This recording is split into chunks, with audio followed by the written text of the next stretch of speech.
Hello friends, কেমন আছো তোমরা সবাই? প্রিয়াঙ্কাস ফুড ডায়েরিতে তোমাদের সবাইকে ওয়েলকাম।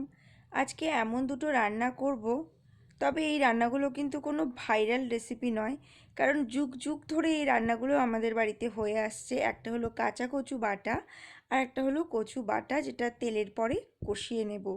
আর এই রান্নাগুলো করতে গিয়ে কেন আমি এত ইমোশনাল হয়ে পড়ছি সেটাই জানাবো। বাবা মা সবার স্মৃতি এর মধ্যে জড়িয়ে আছে। অনেক বছর হলো এই কচু বাটা, কাঁচা কচু বাটাটা আমি করি না, কারণ বাজারের কচুর পরে ভরসা খুব একটা করা যায় না। তাই প্রতি বছর বিয়ের পরে আমি আর আমার শাশুড়ি মা কচু বাটা ভালো খাই বলে আমার বাবা বাছাই করে করে পাড়ার থেকে, জেঠুর বাড়ি থেকে কচু এনে দিত। তো সেই কচু দিয়েই আমরা কাঁচা কচু বাটা খেতাম। তারপর বাবা চলে গেল, শাশুড়ি মাও অসুস্থ হয়ে এখন তো সেও চলে গেছে। তো সেই জন্য এই রান্নাটা আর করাই হতো না।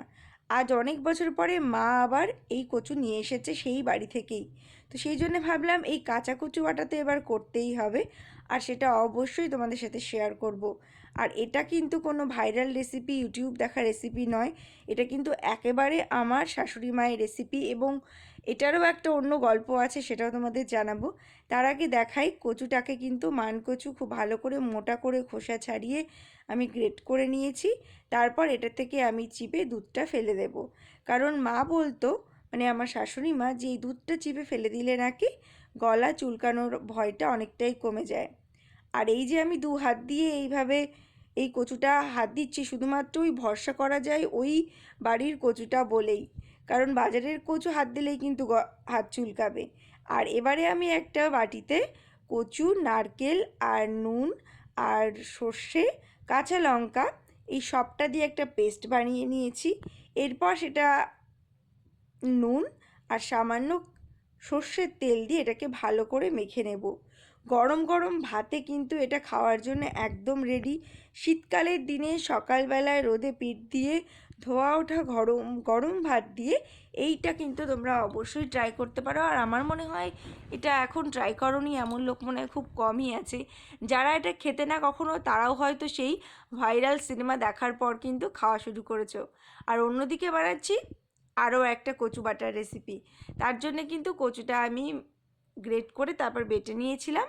এবারে কড়াইতে সর্ষের তেল গরম করে তার মধ্যে দিয়ে দিলাম কালো জিরে, এবং সেটাকে সুন্দর করে নেড়ে নিয়ে তার মধ্যে বাটা কচু দিয়ে দিলাম। আর এর মধ্যে কিন্তু একটু নারকেল, সর্ষে আর কাঁচা লঙ্কা বাটাও দিয়েছি, নুন আর সামান্য একটু মিষ্টি। ওই যে বললাম এই রেসিপিগুলো কিন্তু আমার মায়ের থেকে শেখা, মানে শাশুড়ি মায়ের থেকে, তো তার জন্য একটু মিষ্টি মা সব রান্নায় দিত, তাই আমিও দিই। খেতে ভীষণ ভালো হয়। আর জানি না মা কার কাছ থেকে শিখেছে এইটা, হতে পারে কোনো এক ইন্দুবালার কাছ থেকেই শিখেছে। কেন বললাম? কারণ আমার ঠাকুমা শাশুড়ির নামও কিন্তু ইন্দুবালা। তো হয়তো সেই ইন্দুবালার কাছ থেকেই আমার শাশুড়ি মা এই রান্নাটা শিখেছিল, আর তার থেকে আমি শিখেছি। তো কেমন লাগলো আজকের রেসিপি আর আজকের এই গল্প, সবটা অবশ্যই জানিও আমাকে। ভালো লাগলে একটা লাইক করতে ভুলো না। দেখা হবে আবার নতুন রান্না নিয়ে। ততক্ষণ পর্যন্ত সবাই ভীষণ ভালো থেকো। টাটা।